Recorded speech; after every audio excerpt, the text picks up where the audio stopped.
ya Rasulullah, ya Nabi, ya Nabi. Lalu pertanyaan yang ketiga, Muhammad bin Salman mengubah Arab Saudi menjadi liberal. Bagaimana benteng syariah umat Islam lagi, Ustaz? Mungkin maksud pertanyaannya, kemana lagi umat ini harus mencari benteng begitu ya, kalau seandainya di negeri yang ada Makkah Madinahnya sudah seperti itu. Ya pada hakikatnya memang apa yang terjadi sekarang ini juga sudah digambarkan oleh Nabi SAW, bahwa ya akan tiba masanya di mana Islam ini menjadi gharib, menjadi asing, bahkan di tempat awal mula dia munculnya, sebagaimana di awal mula munculnya pun asing ya. Al-Islam badal Islam gharib wasfasayakunu ghariban fatuba lil ghuraba. Islam itu awal mula datang asing dan kelak nanti akan menjadi asing lagi, maka beruntunglah orang-orang yang terasingkan. Jadi artinya apa yang dikerjakan oleh MBS ini, mengubah Arab Saudi mengarah kepada liberal, ya karena memang dianya orang liberal ya.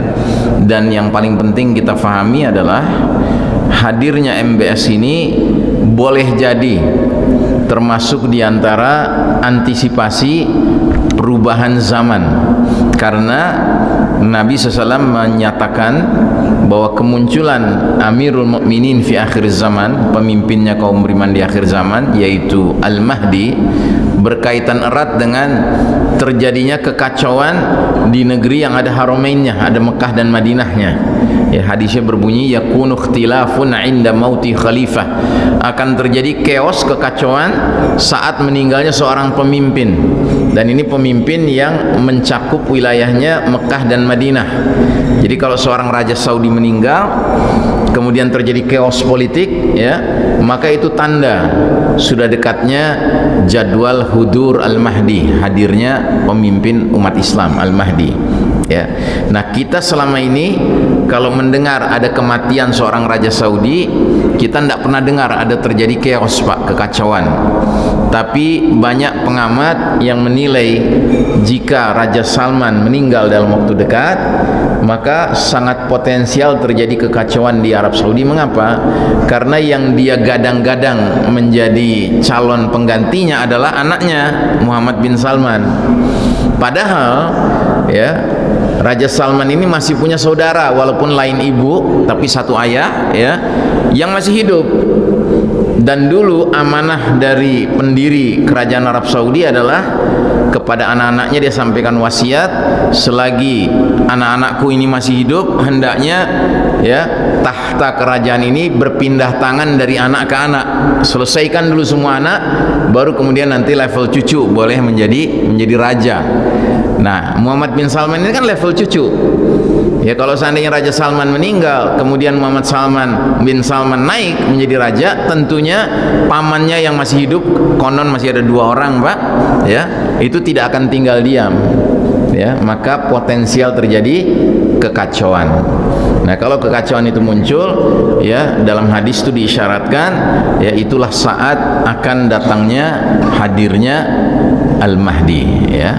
Jadi di satu sisi itu memang situasi yang sangat mengkhawatirkan, tapi di lain sisi kalau dikaitkan dengan hadis nubuah tentang hudurul Mahdi, kehadiran Mahdi, justru itu pertanda kita harus standby untuk kehadiran Amirul Mukminin fi akhir zaman, ya, pemimpin orang beriman di akhir zaman. Dan jika memang itu terjadi, ya, apa yang kita harus kerjakan? Pertama, kita harus paham dulu bahwa Al-Mahdi ini sosok yang tidak mudah untuk dideteksi, Pak. Ya, karena Allah Ta'ala memang memelihara identitas Al-Mahdi, ya. Jadi Al-Mahdi itu tidak akan muncul jauh-jauh hari, Pak, tetapi kemunculannya itu dalam bentuk sebuah peristiwa istimewa yang terjadi di depan Ka'bah. Peristiwa apa itu? Pembaiatan paksa. Jadi Al-Mahdi itu nanti menjadi pemimpin karena dibaiat paksa oleh sejumlah orang yang kata Nabi jumlahnya mirip seperti pasukan perang Badar, ya, 313 orang. Dan orang-orang ini orang-orang alim, orang-orang soleh yang bersepakat untuk membaiat laki-laki yang mereka yakini adalah Al-Mahdi, ya. Dan orang-orang ini datang ke Mekah tanpa kesepakatan, tanpa rencana, tapi Allah takdirkan mereka hadir bersamaan, ya, dengan niat yang sama, mencari laki-laki yang bisa meredam semua fitnah-fitnah yang sedang berkembang di dunia. Dialah Al-Mahdi. Nah, ketika mereka dapati Al-Mahdi di depan Ka'bah, maka orang-orang ini meminta Al-Mahdi untuk mengulurkan tangannya untuk dibaiat. Tetapi Al-Mahdi menolak, ya. Kenapa dia menolak? Karena Al-Mahdi adalah orang beriman yang imannya emas, Pak. Imannya sejati, ya. Dan ciri orang beriman yang sejati tidak punya ambisi ketamakan ingin menjadi pemimpin. Jadi sekalipun sudah ada 313 orang alim, orang soleh ingin membaiat beliau, tapi beliaunya menolak karena khawatir dengan pesan Nabi. Nabi pernah berpesan, al-imaratu fitnatun fid dunya wa nadamatun wa khizyun fil akhirah. Jabatan, posisi kepemimpinan itu berpeluang menjadi sumber fitnah di dunia dan sumber penyesalan dan kehinaan di akhirat. Maka dia menolak.